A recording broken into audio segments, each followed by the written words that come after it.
Mr. Secretary, I'm very sorry for such a reasoning like that. Alam mo, I am not expressing an opinion here. I am articulating the provision of law. You do not change the provision of law, Mr. Secretary. You may be disbarred from doing this. Then, Thank you, Mr. Chair.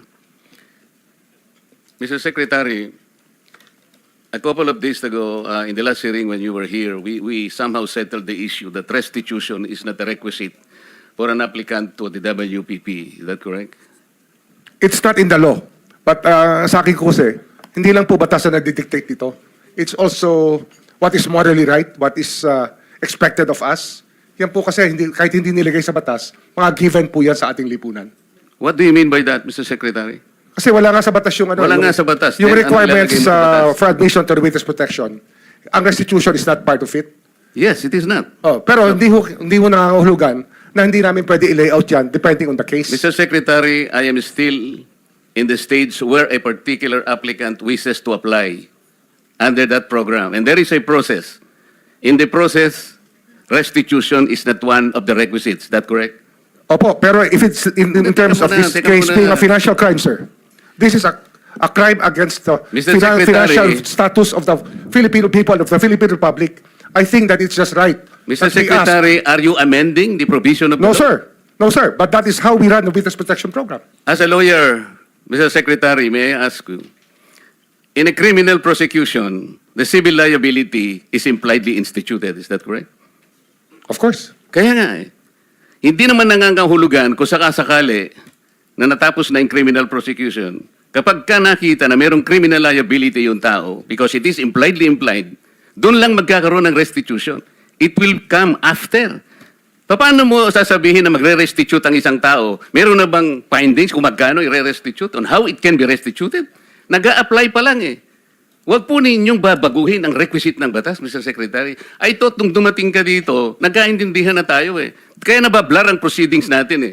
Kaya nga kinote ni, siguro, ang chairman kanina gusto kong ituloy ito, sinabi niya, nagpa-interview siya, na goodwill and sincerity should be done para i-test. Pwede ba yung ganito? I respect your opinion, sir. But It is not my opinion, it is in the law, Mr. Secretary. Yes, sir. Yes, sir. But I am operating. The arbiter Sir, is can I the speak, law. sir? May I speak, sir? Yes, you I'm are operating from the Senator Marcoleta, kindly vantage allow the point of the resource, reason sir. behind the law, sir. What is the reason behind the law? So that we can get justice, and justice can only be attained if there is restitution. So that is the principle behind all of these things that we are talking about now.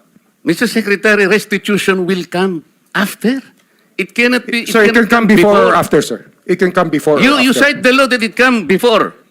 Wala nga po sa batas eh. Huwag Sir, po ninyo babaguhin ang Sir, batas, we Mr. Secretary. are operating on a unique set of facts, and we are, all of these matters are being evaluated because the gravity of this financial crime cannot be underestimated, and that the more assets that we're able to preserve at the outset, the better for our country, sir. Mr. Secretary, I'm very sorry for such a reasoning like that. Alam mo, nakikinig I'm very ang sorry, sir. buong bansa. Also, sir, I'm very sorry too if you do not agree with me, but I respect your opinion, sir, and we will carry out our job as we deem fit, as we see. Mr. Chair, I said that the I country am not needs. expressing an opinion here. I am articulating the provision of law. You do not change the provision of law, Mr. Secretary. You may be disbarred from doing this. Then it's your opinion, sir. It's your option, sir. Sinabi ko na nga, hindi ko opinion dito. I am Then it's your option, sir. the It provision of law. is what you wish to happen. That you may proceed Ikaw ang with what you nagbibigay wish. ng opinion, nilalagay mo yung restitution to test the goodwill of a possible applicant. It is not in the law. Unless you are able to point out the provision of law that it come before. Hindi ganun eh. Sabi mo na nga, and we admitted, impliedly instituted ang civil liability, but this will come eventually after the court has pronounced kung magkano ang ibabalik niya, kung meron man. Not before. Thank you, Mr. Chair.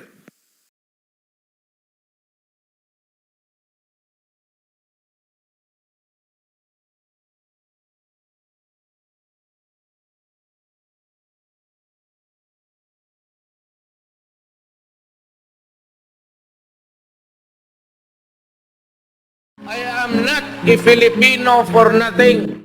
I did what I had to do.